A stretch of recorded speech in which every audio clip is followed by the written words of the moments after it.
Mi novio me aceptó sabiendo que tenía 2 hijos. Pero ahora él me quiere terminar porque no quiero que traiga a su hija. No estoy para cuidar hijos de otra mujer. Cuando conocí a Diego, yo ya era un paquete completo. Un paquete con 2 piezas extra, mis hijos, Mateo de 10 y Valentina de 8. Durante años, fui solo yo contra el mundo, una madre soltera haciendo malabares con el trabajo, la escuela, los partidos de fútbol y las pesadillas nocturnas. Mi vida era un caos controlado, y el amor romántico era un lujo que no creía poder permitirme. ¿Qué hombre querría voluntariamente subirse a un barco que ya navegaba en medio de una tormenta? Entonces apareció Diego. Y no solo se subió al barco, sino que tomó un remo y empezó a remar conmigo. Desde el principio, fui honesta. Le dije, esta soy yo, y estos son mis hijos. Son mi prioridad, mi universo. Si no puedes con eso, es mejor que lo digas ahora. Él me sonrió, me dijo que admiraba mi fuerza y que le encantaría conocerlos. Y fue mágico. Diego no vio a mis hijos como un obstáculo. Los vio como parte de mí. Se aprendió los nombres de sus superhéroes favoritos, venía a los partidos de Mateo aunque lloviera a cántaros, y tuvo la paciencia de un santo para ayudar a Valentina con sus proyectos de arte. Se convirtió en parte de nuestra pequeña y apretada unidad.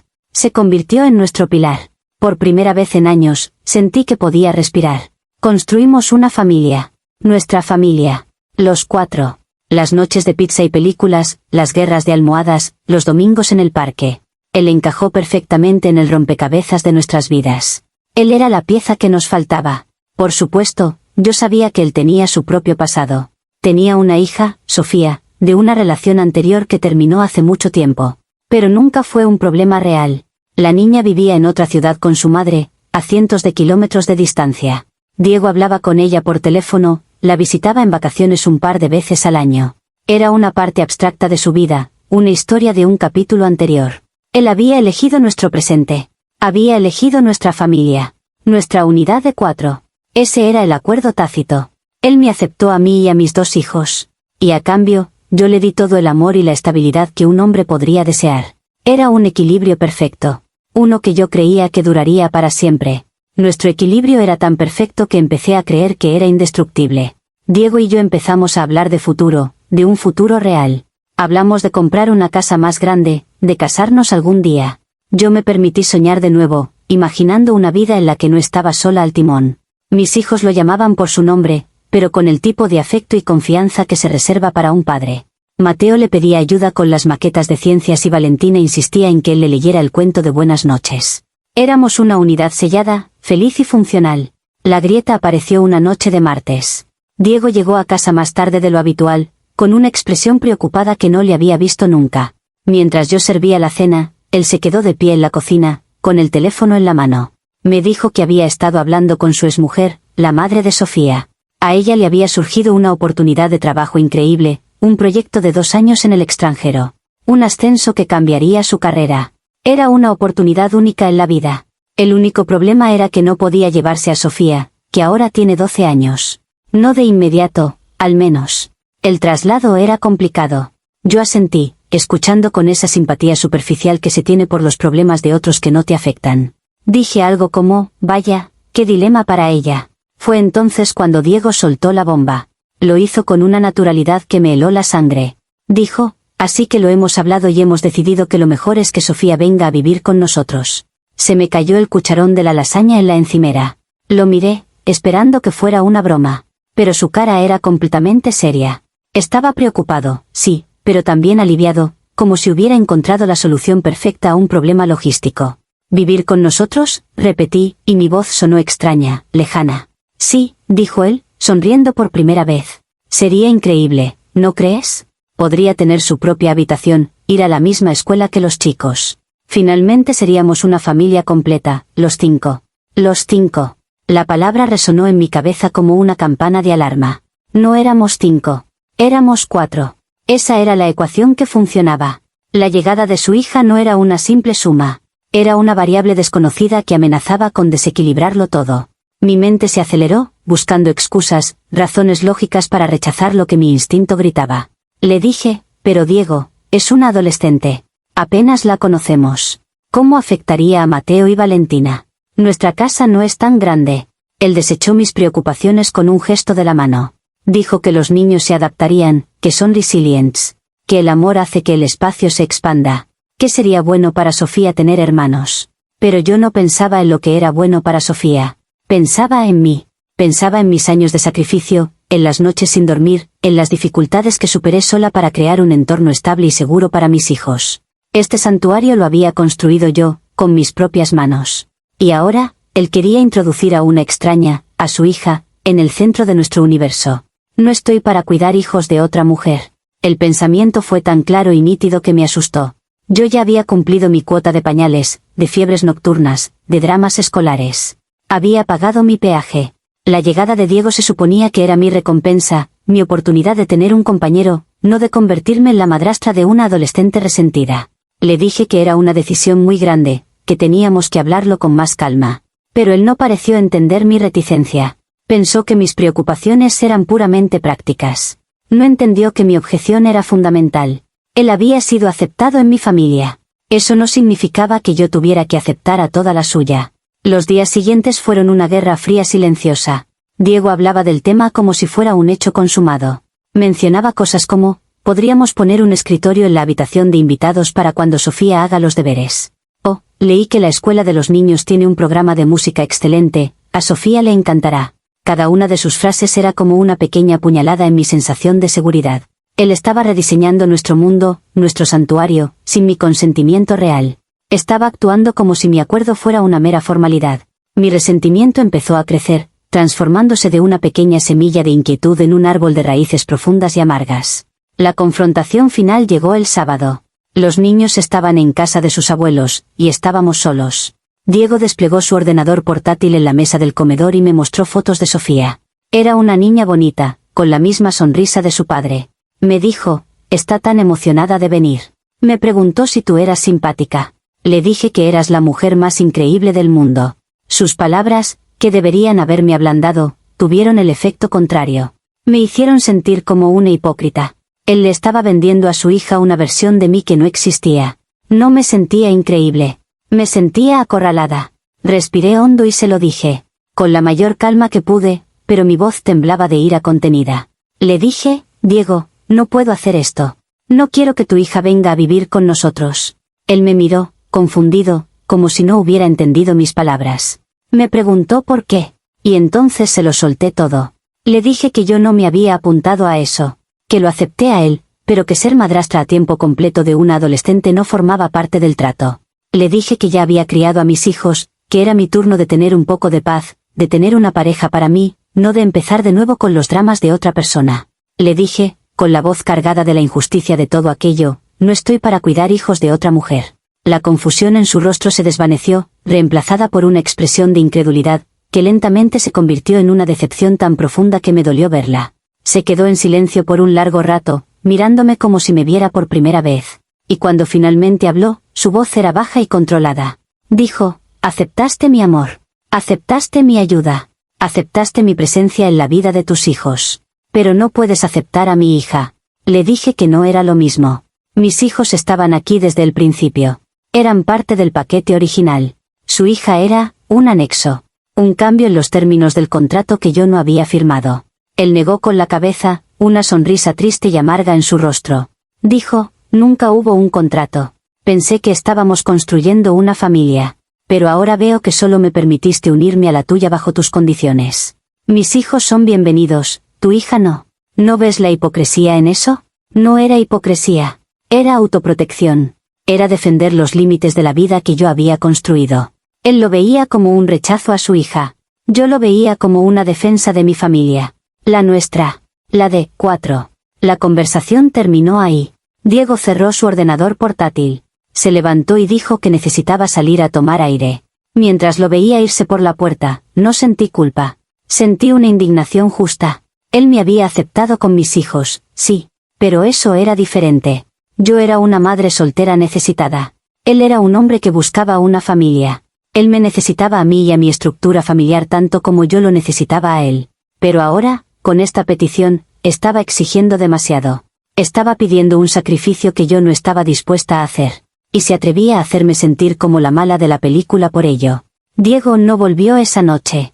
No contestó mis llamadas ni mis mensajes. Al día siguiente, cuando los niños volvieron a casa, Tuve que inventar una excusa sobre que había tenido que salir por una emergencia de trabajo. Sus caras de decepción fueron dos pequeñas dagas en mi corazón, pero rápidamente transformé ese dolor en ira hacia Diego. ¿Cómo se atrevía a desaparecer así, a castigar a mis hijos por una discusión entre nosotros?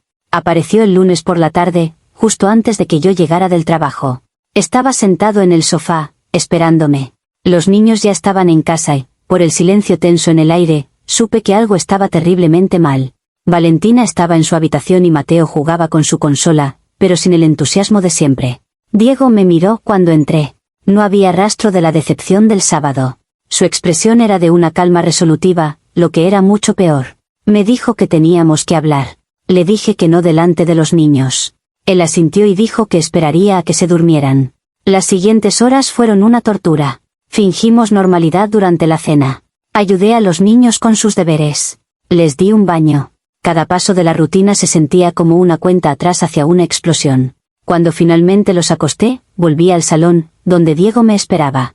Él no se anduvo con rodeos. Me dijo, he estado pensando mucho estos 2 días. He pensado en todo lo que hemos construido. Y me he dado cuenta de algo. Esperé, con el corazón en un puño. Continuó, me he dado cuenta de que el amor no es un menú a la carta donde eliges las partes que te gustan y dejas las que no. Yo te elegí a ti. Y eso significa que elegí todo tu mundo, incluyendo a Mateo y a Valentina. Los quiero como si fueran míos. Y pensé que tú habías hecho lo mismo conmigo.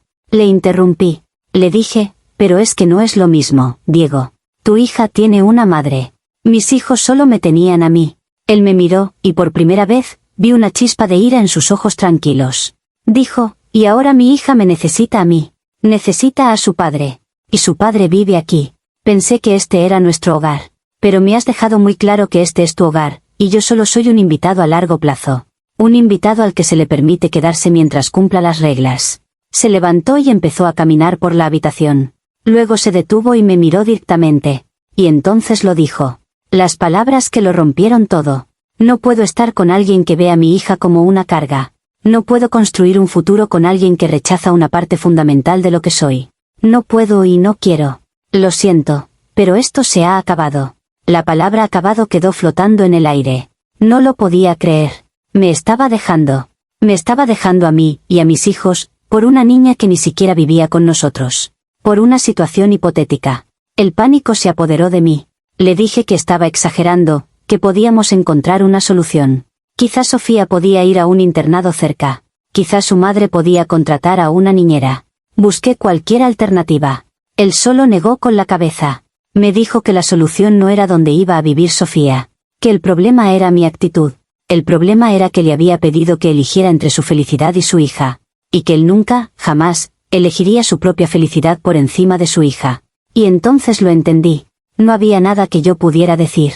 Él no me estaba pidiendo mi opinión. Me estaba comunicando una decisión. Había trazado una línea en la arena. Y yo, al proteger a mi familia, había terminado en el lado equivocado de esa línea. Diego se mudó al día siguiente. Fue rápido, eficiente, brutal. Empacó sus cosas en un par de cajas mientras los niños estaban en el colegio. Cuando volvimos a casa, simplemente ya no estaba. Les dijo a Mateo y Valentina que tenía que irse por trabajo durante un tiempo, una mentira piadosa que sabía que me tocaría a mí deshacer más tarde. Les prometió que los llamaría. Y lo ha hecho. Habla con ellos cada 2 días, pero las conversaciones son torpes, llenas de un dolor que ellos no entienden. Ahora la casa está en silencio de nuevo. Es el mismo silencio que había antes de que él llegara, pero ahora se siente diferente. Antes era un silencio de independencia. Ahora es un silencio de abandono. Y la ira. La siento constantemente, una corriente subterránea que envenena todo. Estoy furiosa con él. ¿Cómo pudo hacernos esto? ¿Cómo pudo abandonar a los niños que decía amar como a sus propios hijos? Mateo me preguntó anoche, con los ojos llenos de lágrimas, si habían hecho algo malo. Valentina sigue dejando un sitio para él en la mesa. Y yo tengo que tragarme mi rabia y decirles que no es su culpa. Pero sí es culpa de alguien. Es culpa de Diego. Él me acusa de hipocresía. Pero la verdadera hipocresía es la suya. Durante 2 años, jugó a ser el padre perfecto para mis hijos. Se deleitó en nuestra gratitud, en nuestro amor. Disfrutó de la familia instantánea que yo le proporcioné. Pero en el momento en que se le pidió que contribuyera de verdad, en el momento en que se le pidió que integrara una pieza de su propio pasado desordenado en nuestro presente perfecto, se echó para atrás y destrozó todo lo que habíamos construido. Él dice que rechacé a su hija. Yo no la rechacé a ella. Rechacé la alteración, el caos, la injusticia de la situación. Rechacé que se esperara de mí que asumiera una carga que no era mía, después de haber llevado la mía sola durante tanto tiempo. Él me aceptó con mis hijos porque le convenía. Le ofrecía una vida familiar completa y lista para usar. Pero yo no soy una institución de acogida. Soy una mujer que ya ha hecho sus sacrificios y que merece una pareja, no otra responsabilidad. Así que sí, se ha ido. Y estoy sola de nuevo. Mis amigos me miran con lástima, sin entender realmente mi postura. Piensan que fui egoísta. No entienden que fui protectora. Estaba protegiendo a mis hijos, mi paz mental, el santuario que con tanto esfuerzo había creado. Diego fue un invitado en ese santuario. Y cuando intentó derribar los muros para dejar entrar a su propio pasado, yo simplemente le pedí que se detuviera. Y por eso, decidió incendiarlo todo. No es un héroe ni un padre abnegado. Es un hombre egoísta que prefirió la idea de su hija antes que la realidad de la familia que ya tenía. Y mis hijos y yo somos las víctimas de su elección. Comentarios populares de Reddit. Usuario anónimo 1, déjame ver si lo entiendo. Querías que él fuera un padre para tus hijos, pero te negaste a ser una madre para la suya. Y de alguna manera, ¿él es el hipócrita? Esto tiene que ser una broma. Respuesta de la protagonista. No es lo mismo y me cansa tener que explicarlo. Mis hijos eran parte del presente cuando él llegó. Su hija era parte de un pasado que él decidió traer al presente sin mi consentimiento. Yo no firmé para eso. Estaba defendiendo la estructura familiar que él eligió unirse. Usuario anónimo 2, él no te pidió que cuidaras hijos de otra mujer. Te pidió que hicierais sitio en vuestra familia para su hija. La misma familia en la que él hizo sitio para tus hijos. Le diste un ultimátum, o tus hijos o la suya. Él tomó la única decisión decente que un padre puede tomar. Usuario anónimo 3, eres increíblemente egoísta. Él te dio todo el apoyo y amor a ti y a tus hijos, y en el momento en que él necesitó tu apoyo, le diste la espalda. No lo perdiste por su hija. Lo perdiste porque le mostraste que tu amor era completamente condicional y transaccional. Respuesta de la protagonista. Mi amor no era transaccional. Mi paz mental sí lo es. Después de años como madre soltera, merecía un compañero, no un nuevo conjunto de problemas de crianza. Él cambió los términos de nuestra relación de forma unilateral y esperaba que yo sonriera y aceptara. No soy una mártir. Soy una mujer con límites. Y aparentemente, eso es un crimen hoy en día. Actualización 1. Han pasado 3 semanas. 3 semanas desde que Diego metió su vida en unas cajas y borró 2 años de historia como si nada. He leído los comentarios que me acusan de egoísmo, que dicen que él tomó la decisión correcta. Es evidente que ninguno de ustedes ha sido una madre soltera que ha luchado por cada migaja de paz y estabilidad, solo para que un hombre venga y espere que lo sacrifiques todo de nuevo. La vida ha vuelto a la normalidad, mi antigua normalidad. Y es un infierno. Vuelvo a ser yo sola contra el mundo. Las mañanas son una carrera contra el reloj, las tardes son un maratón de deberes y actividades, y las noches son un pozo de agotamiento solitario. Todo el peso que Diego me había quitado de los hombros ha vuelto a caer sobre mí, pero esta vez pesa el doble, porque ahora sé lo que es no llevarlo. Pero mi agotamiento no es lo peor. Lo peor es ver las caras de mis hijos. Mateo se ha vuelto callado, introvertido. Ha dejado de preguntar por Diego, lo que de alguna manera es peor que cuando lo hacía. Simplemente asume que se ha ido para siempre. Valentina es la que me rompe el corazón cada día. Sigue haciendo dibujos de los 4. El otro día me dio uno y me dijo, esto es para cuando Diego vuelva de su viaje de trabajo. Tuve que sonreír y decirle que era precioso, mientras sentía que mi corazón se partía en 2. Y Diego. Oh, Diego sigue llamando. Llama cada 2 días, como prometió. Una llamada de 10 minutos para hablar con los niños. Y esto es lo más cruel de todo. Él puede ser el padre divertido y distante por teléfono, preguntarles por su día, reírse de sus chistes y luego colgar, libre de responsabilidades. Mientras, yo soy la que tiene que lidiar con las lágrimas después de la llamada, la que tiene que secar las almohadas mojadas por la noche, la que tiene que responder a la pregunta imposible, ¿por qué ya no vive aquí con nosotros? Me ha convertido en la villana de la historia, la que se interpone entre ellos y su felicidad. Descubrí la verdad definitiva la semana pasada. Una amiga en común, sin saber la gravedad de la situación, me lo soltó casualmente. Me dijo que había visto a Diego. Estaba firmando el contrato de alquiler de un apartamento de 2 habitaciones, no muy lejos de aquí. Dijo que se le veía emocionado, que le estaba contando al agente inmobiliario que necesitaba espacio para cuando su hija llegara a la ciudad. Así que ahí está. No se fue a un hotel. No se fue a casa de un amigo. Se fue directamente a construir un nuego nido. Un nido para él y para ella. No solo me dejó, sino que me reemplazó. Reemplazó a nuestra familia con la suya, la original, la que de verdad le importaba. Nuestra vida juntos, el amor que decía sentir por mis hijos, todo era temporal. Era un marcador de posición hasta que su verdadera familia lo necesitara. Y en el momento en que lo hizo, nos desechó como si fuéramos un borrador. No le importó el daño que causaría. No le importó el corazón de Mateo y Valentina. Solo le importó su propia sangre. Y yo soy la egoísta por no querer participar en eso. El mundo está verdaderamente al revés. Actualización final. Han pasado casi 3 meses. La vida ha encontrado un nuevo ritmo, uno más triste y pesado. He explicado a los niños, de la forma más suave que he podido, que Diego y yo hemos terminado y que no volverá a vivir con nosotros. Ha habido muchas lágrimas y preguntas a las que no tengo respuestas honestas que no los destrocen. Así que recurro a mentiras piadosas. Es una situación de adultos. A veces las cosas no funcionan. Él siempre los querrá. Cada palabra sabe a ceniza en mi boca. El evento que me ha llevado a escribir esto, el punto final de esta saga, ocurrió el sábado pasado. Era el primer partido de fútbol de la temporada de Mateo. Fui sola, como antes. Me senté en las gradas, intentando animar con un entusiasmo que no sentía. A mitad del partido, una figura familiar apareció en el borde del campo. Era Diego. Llevaba una gorra de béisbol, pero lo reconocí al instante. Mi corazón dio un vuelco, una mezcla tóxica de esperanza y rabia. ¿Había venido a verme? ¿A hablar? ¿A pedir perdón? Pero no estaba solo. A su lado, había una niña alta y delgada con el pelo largo y oscuro, mirando el partido con una expresión tímida. Era Sofía, su hija. Había venido al partido de mi hijo. Y había traído a su hija. La audacia me dejó sin aliento. Mateo lo vio desde el campo. Pude ver el momento exacto en que sus ojos se encontraron. La cara de mi hijo se iluminó con una sonrisa tan pura y radiante que me dolió físicamente. Al final del partido, Mateo corrió directamente hacia él, ignorándome por completo. Diego lo levantó en un abrazo gigante. Se rieron. Entonces, Diego le dijo algo a Mateo y lo giró suavemente para que se enfrentara a Sofía. Vi a mi hijo, mi tímido Mateo, tenderle la mano. Vi a Sofía sonreír y estrechársela. Me quedé en las gradas, invisible. Estaba viendo una escena de una vida que no era la mía. La familia que él quería, formándose ante mis ojos sobre los restos de la mía. No era una sustitución. Era una fusión.